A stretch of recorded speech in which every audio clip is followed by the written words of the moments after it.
നമസ്കാരം. എല്ലാ മുന്നണികളും സ്ഥാനാർത്ഥികളെ പ്രഖ്യാപിച്ചു കഴിഞ്ഞു. നിലമ്പൂർ ഉപതെരഞ്ഞെടുപ്പിന് ഇനി ദിവസങ്ങൾ മാത്രം ബാക്കി. തെരഞ്ഞെടുപ്പ് ഫലം അതെന്തുമായിക്കൊള്ളട്ടെ, ആര് വേണമെങ്കിലും ജയിച്ചോട്ടെ, ആര് വേണമെങ്കിലും തോറ്റോട്ടെ, CPM-ഓ കോൺഗ്രസോ BJP-യോ, ഇനി അതല്ല ഈ ഒരു ഉപതെരഞ്ഞെടുപ്പിന് കാരണക്കാരായ സാക്ഷാൽ PV അൻവർ തന്നെ ജയിച്ച് വീണ്ടും നിയമസഭയിലേക്ക് എത്തിക്കോട്ടെ, അതൊന്നുമല്ല ഇവിടെ ചർച്ചയാക്കേണ്ട വിഷയം. ഈ ഉപതെരഞ്ഞെടുപ്പ് ഇപ്പോൾ നമുക്ക് ആവശ്യമുള്ള ഒന്നാണോ എന്ന് മാത്രം ചിന്തിക്കുക. അതായത് 8 മാസം കഴിഞ്ഞാൽ നിയമസഭാ ഇലക്ഷൻ നടക്കാനിരിക്കെ ചുരുങ്ങിയ കാലയളവിലേക്ക് ഇത്രയും പണം ചെലവഴിച്ച് ഈ ഒരു തെരഞ്ഞെടുപ്പ് നടത്തേണ്ടതുണ്ടോ എന്നതാണ് ചോദ്യം. നിങ്ങളൊന്ന് ആലോചിച്ച് നോക്കൂ. ഈ തിരഞ്ഞെടുപ്പിന് ഉപയോഗിക്കുന്ന കോടികൾ നമ്മുടെ എല്ലാവരുടെയും പോക്കറ്റിൽ നിന്ന് നൽകുന്ന നികുതി പണം തന്നെയല്ലേ? ഈ നികുതി പണം എന്തെല്ലാം നല്ല കാര്യങ്ങൾക്ക് വേണ്ടി ഉപയോഗിക്കണം എന്ന് ചിന്തിച്ചു നോക്കുക. നല്ല റോഡുകൾ പണിയാം, അതുപോലെ തന്നെ കുട്ടികൾക്ക് നല്ല വിദ്യാഭ്യാസം നൽകാൻ, അങ്ങനെ എത്രയെത്ര നല്ല കാര്യങ്ങൾക്ക് വേണ്ടി ഈ പണം ചെലവഴിക്കാം. എന്നാൽ യഥാർത്ഥത്തിൽ ഒരു ഉപതെരഞ്ഞെടുപ്പ് വരുമ്പോൾ എന്താണ് സംഭവിക്കുന്നത്? വോട്ടർ പട്ടിക പുതുക്കാൻ ലക്ഷങ്ങൾ, അതുപോലെ തന്നെ പോളിംഗ് ബൂത്തുകൾ ഒരുക്കാൻ ലക്ഷങ്ങൾ, സ്ഥാനാർത്ഥികൾക്കുള്ള പ്രചാരണത്തിന്റെ ചെലവ് വേറെ. ഇതൊക്കെ നമ്മൾ കൊടുക്കുന്ന ഈ നികുതി പണം തന്നെയാണ്.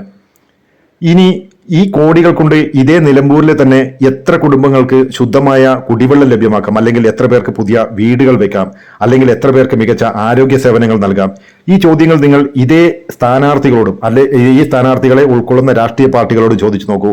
അവർക്കൊന്നും ഉത്തരമേ ഉണ്ടാവില്ല. കാരണം അവർക്ക് വേണ്ടത് ജനസേവനമല്ല, ജനപ്രതിനിധി എന്ന ഒരു സ്ഥാനം മാത്രമാണ്.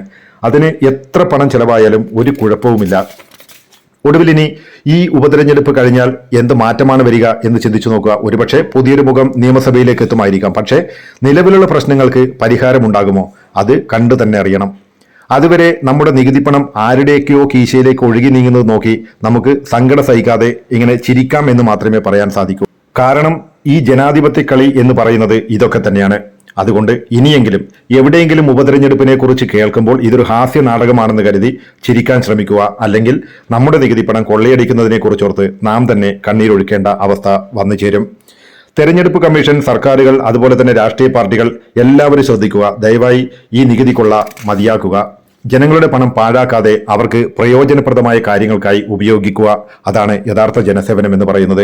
മറ്റൊരു കാര്യം പറയാനുള്ളത്, ഇങ്ങനെ 1 വർഷത്തിൽ താഴെ മാത്രം കാലാവധിയുള്ള നിയമസഭയിലേക്ക് ഇങ്ങനെ ഉപതെരഞ്ഞെടുപ്പ് നടത്തുന്നതിന് പകരം സംസ്ഥാന ഗവർണറോ അതുപോലെ തന്നെ ജില്ലാ കളക്ടറോ ആ മണ്ഡലത്തിലെ പ്രവർത്തനങ്ങൾ ഏകോപിപ്പിച്ച് മുന്നോട്ട് കൊണ്ടുപോകുക. അതായത് ഈ രാജിവെച്ച ഒരു MLA-യുടെ പൊസിഷൻ ഉണ്ടല്ലോ, അത് ഇവർ ഏറ്റെടുത്ത് നടത്തട്ടെ.